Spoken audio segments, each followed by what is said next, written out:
Hello everyone, friends. So, the reasons for suffering and conflicts with loved ones.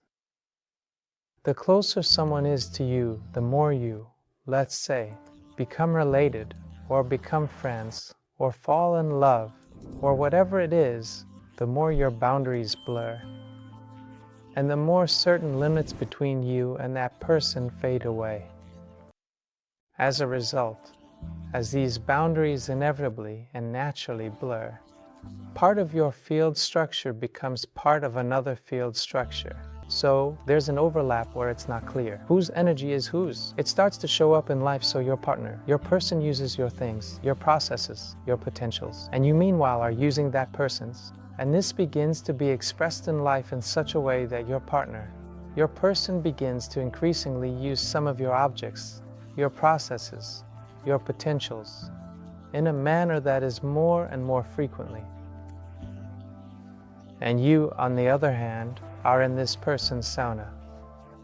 Accordingly, you find yourself in an area where you have some kind of community. From the perspective of global processes and evolutionary processes, this is a form of order, and everything fits into hierarchical models, where the stronger is right. So, the hierarchical chain of the family starts to unfold in such a way that there's the head, the strong one. So, there's a head of the family, then to the second, third, and so on. It all fits neatly into a specific hierarchical model. So, the hierarchical chain of the family starts to unfold with a head. Then it goes to the second person, the third. It fits into a specific hierarchical model. In a democratic model, laws and processes define what is yours, what you can use. It all fits neatly into a specific hierarchical model, right?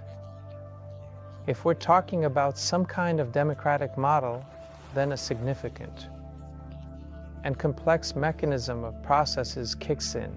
A significant and complex mechanism of laws, legal products, and regulations, where it clearly states that if this is this, then that is that, and so on. And there's explicit justification for what is yours, what isn't yours, what you can use, and what you can't use in detail. There is no way you can. Or I don't know, maybe over time, it will all come to the point where they digitize emotions, digitize something else. Who gave whom how many positive emotions, and who gave whom a lot of negative ones, and who gave whom what in general. Who gave and who took, you know. And this is what you gave. I didn't want to take it, but you gave it because you wanted to give, and I didn't need it. You get it, right, friends? I didn't want to take it, but you were giving it because you wanted to give, and I didn't need it. You understand, right, friends? There are some things we can say, like this is my computer or your computer. But when people are close together, and everything has kind of blended together, it's hard to tell whose computer it is anymore. Anyone can just take it if they want. If we're talking about how there's also a redistribution of potential and resources, financial potentials, the potential for joy, and creative potentials in various forms, expressions, and manifestations. These are some abstract concepts. It's unclear what this is. In reality, anyone who has ever given birth to something genius or has been involved in the creation of anything can clearly notice that when they sit by themselves, not much really comes to life. But when a certain person comes along, the process of co-creation with that person becomes better, way more effective. And this concept has been called a muse since ancient times. But when a certain person indeed comes along, the process of co-creation with that person becomes significantly better, way more effective. And since ancient times, this concept has been referred to as a muse. So artists were looking for that very muse. That inspired them. That gave them that magical, mysterious potential, which, having it, would make the artist start creating masterpieces. And the same thing can happen in any other fields. Self-expression, like with music. A team got together, hung out, interacted. Yeah, a masterpiece was born. It's like, through interaction, Lita gave birth to a masterpiece. A person is sitting alone, spitting at the ceiling, saying, I'm gonna give birth to a second one. And somehow, the second one isn't coming to life. Once again, everyone got together in a relaxed, informal setting, and boom, a masterpiece was born. Why? Because the conglomerate of this company, the conglomerate of these potentials and synergies, when they intersect, merge, and flow harmoniously into each other with these talented and creative people. And collaboration resulted in co-creation. Something beautiful came out of it, something unique, amazing, something that other people like. Success relies on the right people meeting. This is mine, I invented it, they say. But if one seemingly insignificant team member is removed, there are no poems, paintings, or music. The one who gave birth to this, he will indeed say, yes, this is truly mine. I invented it. I came up with it. These poems flowed through me. This is me.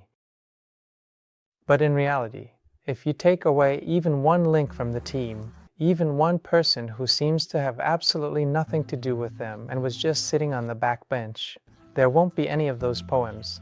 There won't be any of those paintings. There won't be any of that music. None of it. Why? Because it was this very set of energy, this specific combination of potentials that created that very synergy. That connection of these components that came together, formed completely, and was able to express itself through someone from this team. And of course, questions arise. Yeah, and I did that. And the person on the other side says, no, this is all mine. And this one says, no, this is all mine, mine. You get it.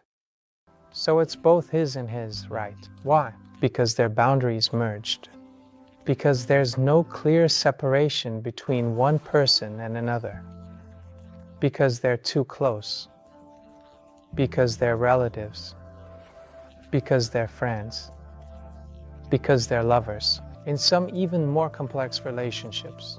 But it's the process of one person borrowing the potentials of another, by which we mean that it is this interaction, in a way that is often perceived as a remarkable or extraordinary manifestation of talent or skill, that gives us that bonus, which we see as some kind of genius expression. The Beatles' story is famous. They meditated and created masterpieces. When they refused him, he said, I'll take back that power. They laughed and left. The Goa ashram state is evident.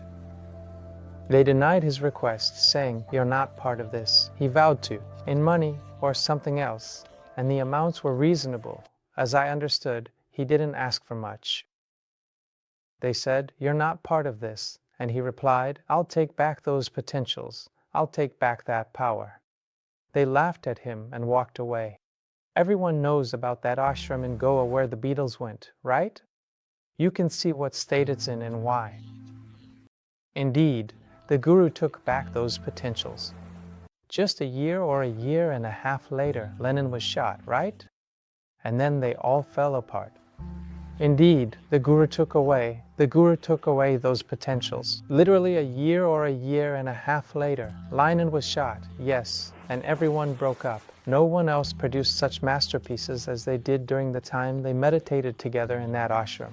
So it's a really interesting story, very enlightening about how people, not understanding what energy is, not realizing how these chakras spin, are all somehow connected to this. And if we see something high, something bright, a real big cool potential flowing through a person, everyone loves it, everyone is interested. It's genuine, it's alive. On the flip side, when we see a lot of knowledge but not much liveliness, it's impressive, sure, but it's hard to grasp. And if we see something truly high, something absolutely bright, a real big cool potential flowing through a person, everyone loves it, everyone is interested.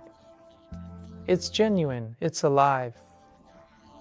We see knowledge, but little liveliness, hard to grasp. Cool, but distant. Liveliness lacks info, feels flat, too focused on trivialities. Yeah, it's really cool, but it's definitely too high, too far away. A lot of liveliness and vibrant energy, but not a lot of substantial information. It kind of feels flat, too much about bikinis, too much about charming and adorable little things, too focused on simple stuff and details that isn't very informative. It's like a mix of beauty ideas, rich potential, and accessibility for everyone. These are, indeed, of course, truly exceptionally rare combinations that require profound, serious, truly significant inner work, a big internal resource, a resource of the soul. That can't just be conjured up out of nowhere. That doesn't just come from thin air. So, this is someone's deep work.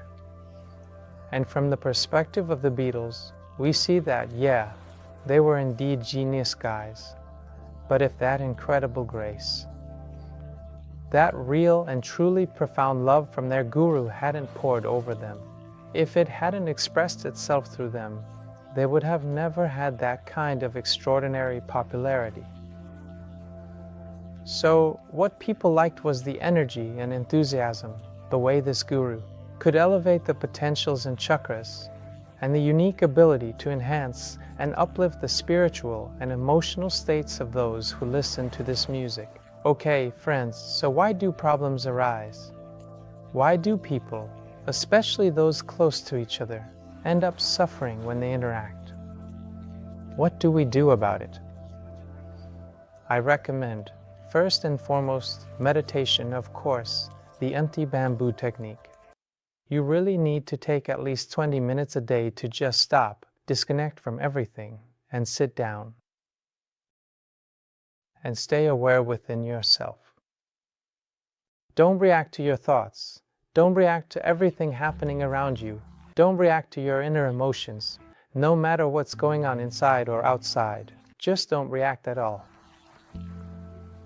By doing this, you'll certainly start to build a certain potential, and that potential is called consciousness. At certain critical masses, it can change its properties and elevate a person to a whole new level, to completely different frontiers of understanding themselves and the world around them. In the not-so-distant future, it will also become significantly easier for you to navigate through life. You'll gradually become kinder, softer, more discerning, more accepting, and more giving in your interactions with others. And I think it's really important to, in some way or another, resolve any conflicts and arguments in any situation in various contexts. Most of the time, it's the ego. Most of the time, it's principles. And most of the time, it's the unwillingness to reach out.